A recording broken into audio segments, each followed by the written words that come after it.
నమస్తే, welcome to our channel. June 4 కరెక్ట్గా సంవత్సరం క్రితం కూటమి ప్రభుత్వానికి ఆంధ్రప్రదేశ్ రాష్ట్ర ప్రజలు అధికారం ఇచ్చి సంవత్సరం అవుతుంది. మరి అసలు ఆ రోజు ఏం జరిగింది ఆంధ్రప్రదేశ్లో? ప్రతి ఆంధ్రుడు కూడా ఏమనుకున్నాడు? కూటమి ప్రభుత్వం అధికారంలోకి వస్తుందనుకున్నారా? సందిగ్ధంలో ఉన్నారా? ఇటువంటి అంశాలన్నీ కూడా చర్చించడానికి మనతో పాటుగా ఉన్నారు ప్రముఖ రాజకీయ సామాజిక విశ్లేషకులు అరసమల్లి శ్రీనివాస్ గారు. నమస్తే సార్. నమస్కారం. జూన్ 4 చాలా ఉత్కంఠమైన రోజుగా మనం చెప్పుకోవచ్చు సార్. ఆంధ్రప్రదేశ్లో గడిచిన 5 ఏళ్ళు కూడా కొందరేమో మాకు ఇలాంటి పరిపాలన వద్దు అనుకున్నారు అని కొందరు అంటున్నారు.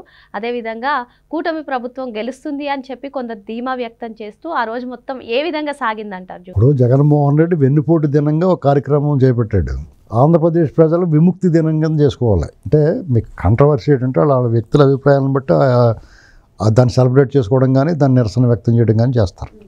అయితే జూన్ 4వ తారీఖు ఫలితాలు వెలువడిన, మే 13వ తారీఖు ఎలక్షన్ జరిగిన ఆ మధ్య ఉన్న కాలంలో రకరకాల అభిప్రాయాలు, రకరకాల సర్వేలు, రకరకాల ప్రిడిక్షన్స్ ఎవరికాళ్ళు ధీమాగా చెప్పారు.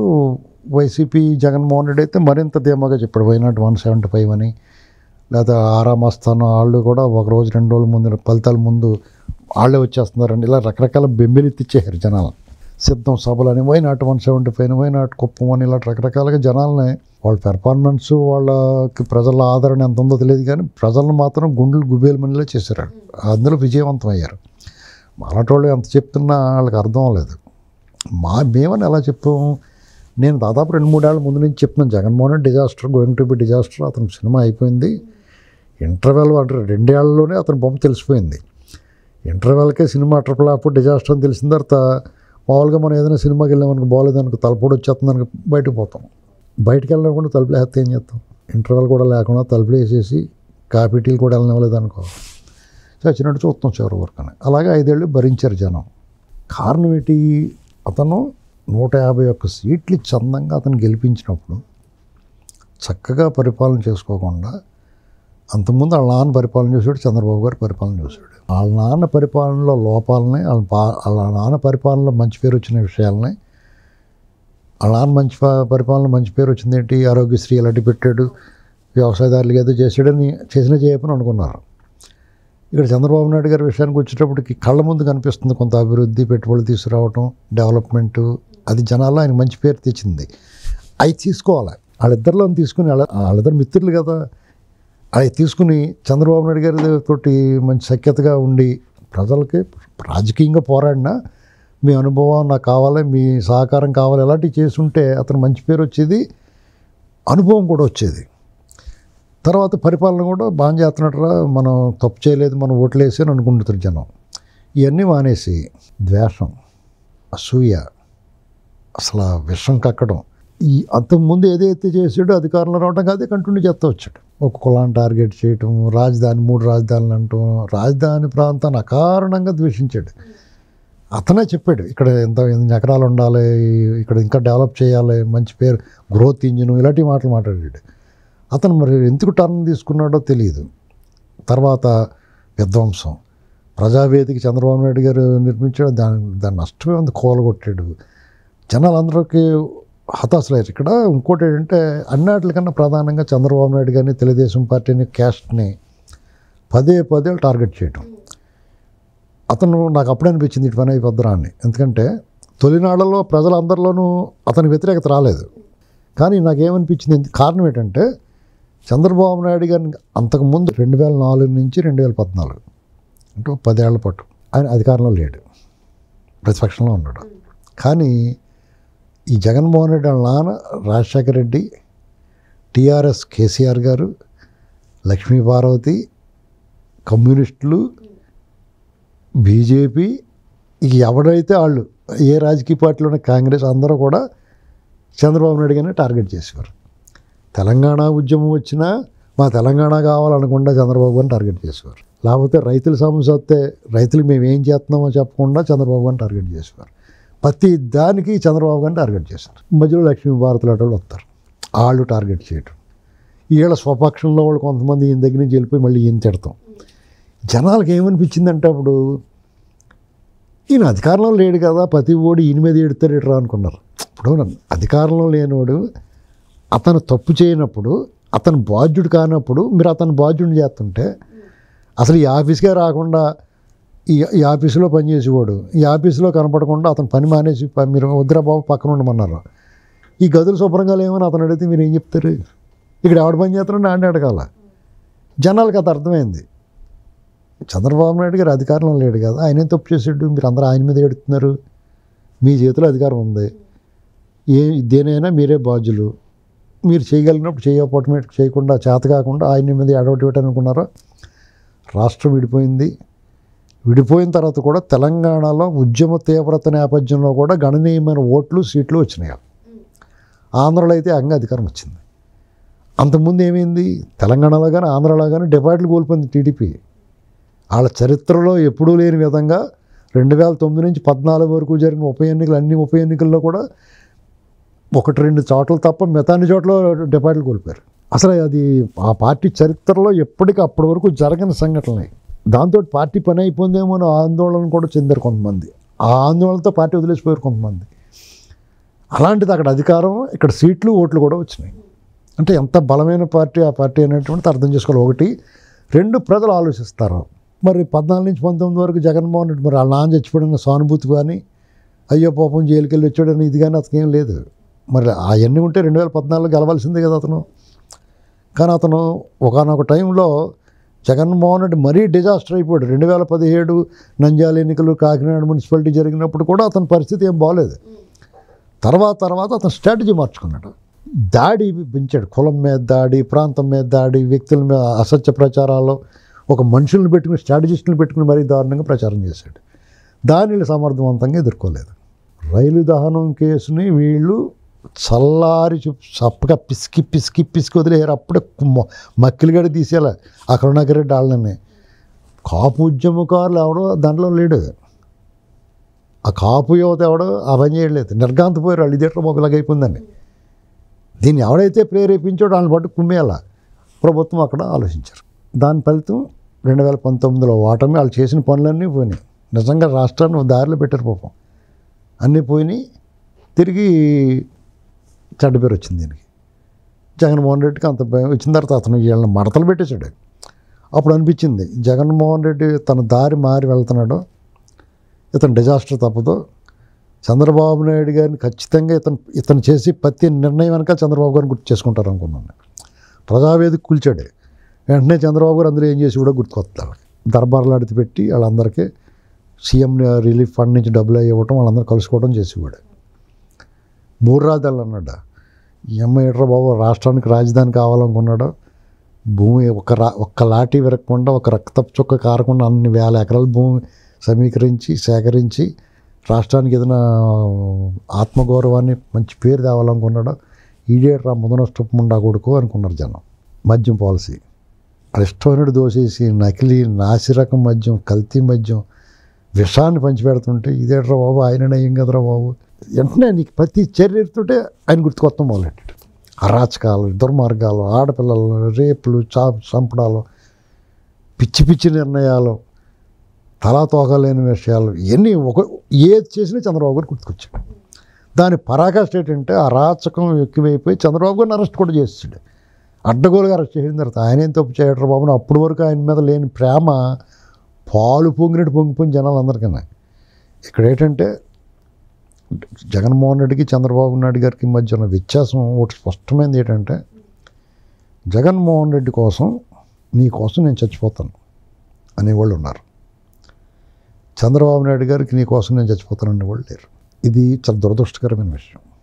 చచ్చిపోవాలని కోరుకోమను. కానీ జగన్మోహన్ రెడ్డి ఎదవన్నారు, ఎదవ, దొంగోడు, చైన్ స్నాచరు, రౌడీ షీటర్ అయినా సరే వాడి పట్ల జగన్మోహన్ రెడ్డి వాడిని వెనకేసుకొస్తాడు. వాడికి అవకాశం ఇస్తాడు. వాళ్ళ పార్టీలు ఈ మధ్యకాలంలో ఇచ్చిన పదవులు చూడందరూ. కళ్ళం హరికృష్ణారెడ్డి అంటే వాడు అనంతపురాలు కట్టేయాలి, పెద్ద రౌడీ తొడలు కొట్టి రకరకాల విన్యాసాలు చేసాడు. అతనికి ఏదో పదవి ఇచ్చాడు. అక్కడ నర్సీపట్నం దగ్గర ఎవడో రౌడీ షీటర్ దొంగూడు అంట, 10-20 కేసులు ఉన్నాయి, అతనికి పదవి ఇచ్చాడు. చంపేసి డోర్ డెలివరీ ఇచ్చినోడు ఎమ్మెల్సీ తన పక్కన కూర్చోబెట్టి ఇలాంటివి చేస్తాడు. వాళ్ళకి ఏమని ఆటి తోటలు అవి తగలబెట్టేసి ఇష్టమైనట్టు చేసినట్టు ఎంపీ చేసాడు. వాళ్ళకి జీవితంలో వాళ్ళు పొందలేనిది పొందేసినప్పుడు కర్ణుడు కూడా వాళ్ళ తప్పు కూడా కాదు అది.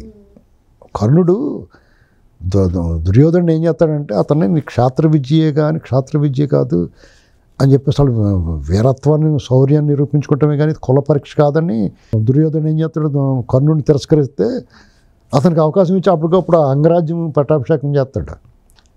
మరి అతనికి అంత విశ్వాసంగా అధర్మం వైపు పోరాడతాడు అతను. నిజంగా కర్ణుడు చాలా ధర్మాత్ముడు, దానకర్ణుడు. కానీ అతను అధర్మం వైపు నిలబడి పోరాడాల్సి వచ్చింది. ఏంటి అతను తను చేసిన మేలుకి. వీళ్ళు అంతే, మరి ఏమో మనం దొంగోళ్ళు గట్ట మన ఇంట్లో వాళ్ళు అసహించుకుంటారు మనల్ని జగనన్న ఏడుపు మొగం వేసుకుని అన్నా కానీ మనం బాగానే దగ్గర తీర్చుకుంటున్నాడు అని అనుకున్నారు వాళ్ళు. అనుకుని ప్రేమ ఎక్కువైపోద్ది వాళ్ళకి. అన్న కోసం మనం ఏమైనా చేసేయాలనుకుంటారు. చంద్రబాబు గారు ఏం చేస్తారు, నువ్వు చాలా శుద్ధంగా ఉండాలి, శుభ్రంగా స్నానం చేయాలి, తల శుభ్రంగా దూకోవాలి, తల నూనె పెట్టుకోవాలి, బొట్టు పెట్టుకోవాలి, బూట్లై పాలిష్ చేసుకుని రావాలి, బాగా చదువుకోవాలి, బాగా పని చేయాలి అంటాడు. అవి నచ్చుతాయి ఎవరికన్నా? ఇది మంచిది. అలాంటి వాళ్ళతో మాట్లాడుతుంటే అలాంటి వాళ్ళతో చేస్తాడు. జగన్మోహన్ రెడ్డి అలాగే అనుకోండి, దొంగోడా అయితే అని ముందు తీసుకురండి అంటాడు. చంద్రబాబు నాయుడు గారు బాగా చదువుకున్నాడా, ఓ ఫోటో కావాలి సార్ అంటే నువ్వు రా అంటాడు. ఇటు అలాగే నేను దొంగండి 10 మంది చంపేసారు అన్నాడు, నువ్వు వచ్చారా బాబు అని పక్కన నా మీద ఎక్కే అంటాడు జగన్మోహన్ రెడ్డి. ఇలాంటి పరిస్థితి చూసిన తర్వాత ప్రజల్లో చంద్రబాబు గారు కావాలని కోరుకునే వాళ్ళు ఎక్కువ ఉన్నారు. అమ్మాయి ప్రశాంతంగా ఉంటుంటారు బాబు, ఈయనైతే బాగుంటుంది, అభివృద్ధి చేస్తాడు, పిల్లలు బాగా చదువుకున్న వాళ్ళకి ఉద్యోగాలు వస్తాయి, ఇలాంటి ఆలోచన ఉన్నది. అది జగన్మోహన్ రెడ్డి ఈ వేధింపులు చూసిన తర్వాత బాబోయ్ ఇంక ఈయనే ఉండాలనుకున్నారు జనం. దానికి తోడు పవన్ కళ్యాణ్ గారు. ఇంకో పక్కన బీజేపీ వాళ్ళేమో ఈ దుర్మార్గుల దృష్టిలో అందరినీ అడ్డాలు లేకుండా తీశారు. దాంతో భయంకరం. నేను ఖచ్చితంగా ఇదే రిజల్ట్ అతనికి సింగిల్ డిజిట్ వస్తుందని చెప్పేవాడిని ఛానల్స్. ఎలక్షన్ అయిన తర్వాత లోకేష్ గారు రెడ్ బుక్ తప్ప వీళ్ళందరూ పారిపోతారని కూడా చెప్పాను. అదే జరుగుతుంది. మనం కూడా జ్యోతిష్కం ఆఫీస్ పెట్టుకోవచ్చు గ్యారంటీగా. మంచి ఇప్పుడు సోషల్ మీడియాలో ఏదో ఫేస్బుక్లోనో లేకపోతే యూట్యూబ్లోనో ఏదో నడుతుండే మీద వాణి జ్యోతిష్యాలయం మీరు అందరూ వచ్చి రండి అని చెప్పేసి కింద అడ్వర్టైజ్మెంట్లు ఉంటాయి. అలా పెట్టుకోవచ్చు మనం కావాలంటే. కానీ ఈ ప్రభుత్వం ఈ సంవత్సరం లోపల ఏం చేసిందంటే ప్రజల సంక్షేమం కానీ అభివృద్ధి కానీ అది ఖచ్చితంగా ప్రజలకి కోరుకున్న దానికి ఆశించిన దానికి వాళ్ళు చేయగలిగిన దానికన్నా మించి చేశారు. చాలామందికి అర్థం అవ్వట్లేదు. కానీ జగన్మోహన్ రెడ్డి బటన్ నొక్కాడు ఉద్ధరించాడు అంటున్నారు. కానీ చంద్రబాబు నాయుడు గారు 64 లక్షల మంది పెన్షనర్లు ఉంటే 64 లక్షల కుటుంబాలు అనుకో, వాళ్ళకి 2000 నుంచి జగన్మోహన్ రెడ్డి 3000 చేయడానికి 5 ఏళ్ళు పడితే ఈయన 3000 నుంచి 4000 చేసి ఈ సంవత్సరం అంటే 12 నెలల్లో ఒక 3 నెలల ముందు నుంచి ఇస్తానంటే 15,000 అంటే 64 లక్షల కుటుంబాలకి 15,000 చొప్పున ఇచ్చాడు ఈ సంవత్సరంలో. దీన్ని చెప్పడం చేరట్లేదు ఈ దద్దమ్మలకి. రోజు మైకెట్టి చెప్పేస్తూ ఉండాలి. చెప్పిందే చెప్పాలి, చెప్పాలి మేము మనం చెప్పాం కదా అనుకుంటాం, మళ్ళీ చెప్పాలి కదా. మరి నువ్వు చూడు, ఇంటి కుటుంబానికి 15,000 జగన్మోహన్ రెడ్డి ఎంత ఇచ్చాడు కుటుంబానికి, అమ్మఒడికి కానీ దేనికని. అంటే ఆ పెన్షన్ పాత పెన్షన్ అలా ఉంచాయి, కొత్తగా వీళ్ళు ఇచ్చింది అంతకన్నా ఏంటి. రేపు మాపు తల్లికి వందనం కూడా ఇచ్చేస్తారు కదా. రైతు భరోసాది ఇంకా ఈయన అని వాళ్ళే ఉంటారు. అంటే ఈ సంవత్సరంలో సంక్షేమంగానే అభివృద్ధి పెట్టుబడులు తీసుకొస్తున్నారు. లోకేష్ గారు డిఎస్సి అది అక్కడ చిన్న సమస్యలు ఉంటాయి, దాన్ని ఇమ్మీడియట్గా అటెండ్ అవ్వాలి. అసలు ఏదైనా సమస్య వస్తున్నప్పుడు ప్రతిదానికి ఎవడడిగితే దాన్ని చేయక్కర్లేదు. కొన్ని సమస్యలను జాగ్రత్తగా ఏం లేదు, ఎవరికన్నా కార్యకర్తలు ఇబ్బందులు ఉన్నారా, అసంతృప్తిగా ఉన్నారా, అన్నీ చేస్తున్నారు వాళ్ళు. కానీ పార్టీలో నాయకులు కొంతమంది డిస్టర్బెన్స్ ఉంటుంది. చంద్రబాబు గారు, లోకేష్ గారు లేకపోతే అగ్ర నాయకత్వం తప్పుల వల్ల టీడీపీ ఎప్పుడు ఓడిపోలేదు, వాళ్ళ కింద నాయకత్వం తప్పుల వల్ల ఓడిపోయారు. మరి అగ్ర నాయకత్వం తప్పుగా అవుతుంది, ఎందుకంటే కింద నాయకులు నువ్వు సరిగ్గా లైన్లో పెట్టకపోతే నీదే తప్పు అవుద్ది. కాబట్టి ఈసారైనా ప్రతి మండలానికి ఒకరినో ఇద్దరినో పెట్టుకుని జాగ్రత్తగా కొంచెం పార్టీ లాయల్టీ ఉన్న వాళ్ళని, పూర్వం నుంచి ఉన్న వాళ్ళని, పార్టీయే పరమావధిగా ఉన్న వాళ్ళని పెట్టుకుని ఫీడ్బ్యాక్ తీసుకుని అక్కడ ఎవడన్నా ఓవర్ యాక్షన్ చేస్తుంటే లీడర్లో వాళ్ళు తోకత్తిరిస్తూ ఉండాలి. ఇక జగన్మోహన్ రెడ్డి డెఫినెట్గా ఓడిపోతాడని నేను బలగుద్ది అందుకునే చెప్పాను నేను. ఎందుకంటే ఇతను డిజాస్టరు, ఇతను రావాలనుకున్న ప్రతి ఒక్కడిని దూరం చేసుకున్నాడు. పైగా అడ్డగోలుగా అబద్ధాలు మన కళ్ళ ముందు తెలుస్తున్నా కానీ పచ్చి అబద్ధాలు. పైగా ఆ సజ్జల రామకృష్ణారెడ్డి మాడుతుంటే డోగు వచ్చేసింది. ఆడు ఓడిపోతామని తెలిసినా మా ఓట్లు కాదు, వాళ్ళు మా ఓళ్ళు కాదు, ఇలాంటి మాటలు అంటే కళ్ళ ముందు తెలిసిపోతుంది. ఆ ఉద్యోగ సంఘ నాయకులు దీన్ని ఇంత పొట్ట ఉండేది ఒకడికి, అతను ఇలా 2 చేతులు గుద్దేశం గట్ట అని చెప్పాడు. అంటే మీరు ఏం తప్పు చేయటం పాపం చంద్రబాబు 2 చేతులతో గుద్దేయటం మీరని ఉండదా 43% ఫిట్మెంట్ ఇచ్చి వాళ్ళకేమో స్పెషల్ ట్రైన్ వేసి టీఏడిఏలు ఇచ్చేసి మీ అందరికీ ఇల్లు కట్టించేసి అని చేస్తున్న వాడికి మీరు ఇంత మోసం చేస్తారా, మీ పని పడతా ఉండని చెప్పి జనం రివర్స్ అవుతారు. పైగా సిపిఎస్ రద్దు అని చెప్పి జగన్మోహన్ రెడ్డి పచ్చి మోసం చేయండి, మద్యపాన నిషేధం అని చెప్పేసి దాన్ని ఊసేత్తకుండా దాంట్లో డబ్బులు తెప్పేయడానికి చూసాడు. అన్నాళ్ళకన్నా దరిద్రం ఏంటంటే సర్వే రాళ్ళ మీద తన ఫోటో ఏం చేసుకున్నాడ. చిచ్చి పొద్దున్నే ఏంటారు బాబు, కుక్కలు కూడా మేము పోయివ్వండి ఇక్కడ ఎన్నో వచ్చాను పోయినాయి. సర్వే రాళ్ళు ఉంటాయి కదా, కుక్కలు ఏంటంటే రాయి కానీ స్తంభం కానీ కనపడితే ఇమీడియట్గా ఫస్ట్ చేసి పోయినటువంటి కాల్ ఎత్తేస్తాయి. ఇతను ఫోటో చూడగానే ఆగిపోయేది వాటికి, ఊరు బాబు ఇక్కడ వద్దని చెప్పి ఆటల్లో అవి మాట్లాడుకుని పోయి. ఇవన్నీ మన కళ్ళ ముందు రోజు తెలిసిదే. అది కాకుండా బోనస్గా అరాచకం, పోలీసులు దుర్మార్గం, వాళ్ళని కొట్టేసి పోలీసు వాళ్ళ వెనకాల దాక్కోవడం, భూదోపిడి, అవినీతి, ఎక్కడ దొరుకుతాడు దుబ్బేటాలు, బహిరంగంగా వాళ్ళు బరి తెగించి మాట్లాడతారు, భూత పంచాంగాలు. ఇవన్నీ చూసిన తర్వాత సర్వే వాళ్ళైనా లేకపోతే ఈ ప్రొడిక్షన్ చేసేవాడైనా అన్నం తినేవాడు బుద్ధి జ్ఞానం అని కదా బుర్రలో గుజ్జున్నవాడికి అది సింగిల్ డిజిట్ దాటి అలా వస్తుందని ఎలాగనుకుంటాడో. వాళ్ళు బుద్ధి లేక అన్నారు, వాళ్ళకు గుడ్డి నమ్మకం, జనాలు ఏడుపు ముఖం చూస్తే మళ్ళీ ఓట్లు వేస్తారనుకున్నారు. ఆ గులకరాయి డ్రామాలు ఇవన్నీ బాగా రక్తి కట్టలేదంటే నాటకాలు వేసాడు మళ్ళీ. మరో అంశంతో మళ్ళీ కలుద్దాం. Thank you sir. రైట్.